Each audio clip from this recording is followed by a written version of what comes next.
Well, good day, my ladies and my gents. Happy Sunday. I thought I'd do me a quick update on the Eastbound and Down group build truck that I'm doing, the Dodge L700 with the tanker, all molded in wonderful red.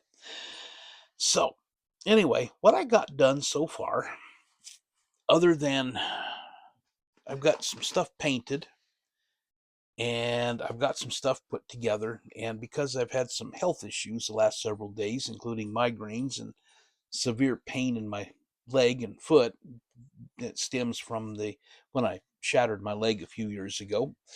Um, I haven't gotten a whole lot done. So, but real quick, I need to do a little bit of work. This is the pan here, and the cab fits on here. And the fenders, according to the box art, this is yellow, and then I'm going to paint it yellow and keep it, do box art. I got it, primered up, but I'm going to mask off this part, mask off this part, dummy, and I'm going to then paint the rest all red. And then, of course, I'll go in with what I need to get everything touched up and painted the interior. But I want to get these parts here red.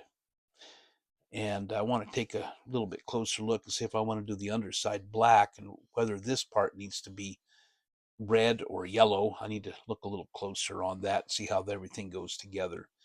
Probably black. But anyway, I got that done. I got, of course, the bottom half of the trailer. Well, it's red, but I got it painted red. And of course, I've got the top half of the trailer painted yellow. And I'm not going to put the red top on it like it shows in the box art.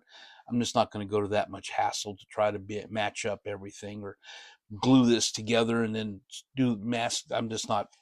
It's going to be yellow on top and red on the bottom. So I think I need to paint.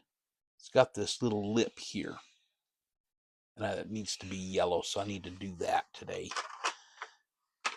Okay, that's taken care of. Frame, got it together. Ran into a problem. One is an issue, and I think it has to do with the way that they designed the kit.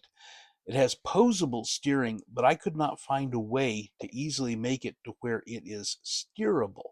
You have to basically set it in one spot and glue it. So I did a little bit of a turn to it, a little bit of something different. But the interesting part is, let me zoom in just a little.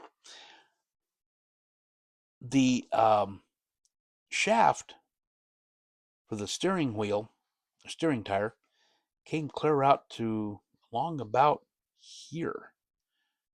Nearly 5 millimeters too long. I had to cut it back. Before I did any cutting, I went through the instructions 9 ways from Sunday trying to figure out, is there something that I'm doing wrong? Couldn't figure it out. So, hey, that's what I wound up doing. But it is what it is. And so, anyway, of course, I've got some of the engine painted, and I discovered in doing a bit of research that this is a box says it's a Dodge 361 truck engine, and I discovered going through online that they were painted turquoise to start with. I gave it a steel intake and a steel colored transmission as opposed to painting it. and can't really see any carburetor, which is fine because all they gave you was a little block that's big enough to support the uh, air cleaner. And I'm not going to get too carried away. I'm going to dab a little bit of silver paint on the wing nut for the air cleaner. And of course, it's got the alternator sitting out there, Bluetooth uh, supports. But I can't find in any instructions about any kind of a support on there. And I'll see if there's a piece I wind up with. Has a spot for the radiator hose coming in here, but there's no radiator hose in the kit. So when I get done here, when I also get things going, I'm going to drill a little hole near the up top here.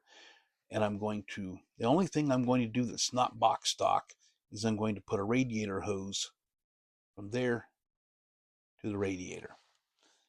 And that's real simple. Of course, I've painted up stuff like the oil coolers and or oil filters, the shocks, things like that. Starter is a little bitty, almost looks like a magneto as opposed to a distributor. It's more the size of a coil or magneto, but it is what it is. Like I said, I'm not getting carried away with this. I'm not going to go whole hog stupid. But anyway, a little bit of something interesting, and I think I may have touched on it before, a stropping block. And found out that I really need to have it more on the narrow edge than the broad edge to make it easier to work with. But to show you, I have been using this.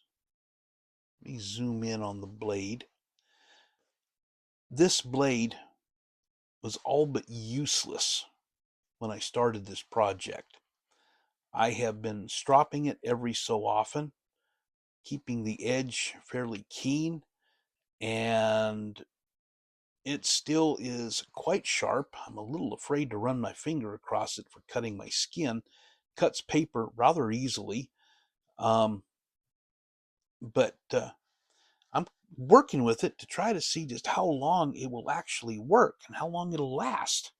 So, but anyway, but yeah, just that's 5,000 grit, and I'm going to redo it where I've got maybe some 5,000 grit and put it along the edge rather than along here, just to make it easier to work with. So, but yeah, a little bit of stropping block and it will keep your blades alive a lot longer. So anyway, pretty much what I got today.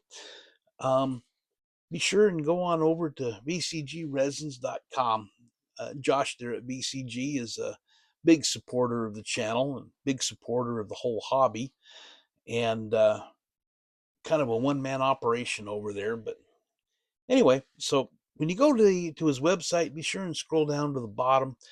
There's a spot there. Put your name and email address in, hit submit, and you're signed up for the newsletter. You'll get a couple of 3 emails a month talking about either teasing for new products coming out or telling you that new products have been released.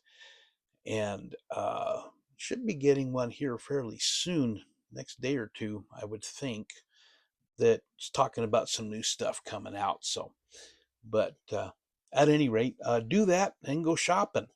There are a number of things that Josh has that are currently out of stock. Like I said, he's a one-man operation, and he's getting rather popular. And so but they're organized into a couple of different pages on his website, and as they become available.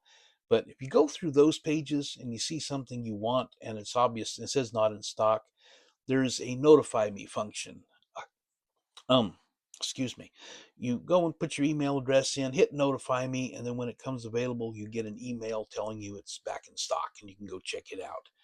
When you do go shopping and you find some really cool stuff, maybe an engine, GM, he's got GMs, Ford, Mopars, got engines, transmissions, oh my goodness, all kinds of stuff in there. Go check them out. When you go shopping and you get done, be sure and put in my promo code Jester10 to save 10% on your order. Does not include shipping, which is a grand total of $6. And then you just hit, do all of that, and you get some really cool stuff in your mailbox a few days later. So anyway, I'm going to get out of here because I got stuff I want to do here. And y'all don't want to hear me yap for the next hour, which I could easily do. So anyway, I'm going to get out of here. B-Tex signing out.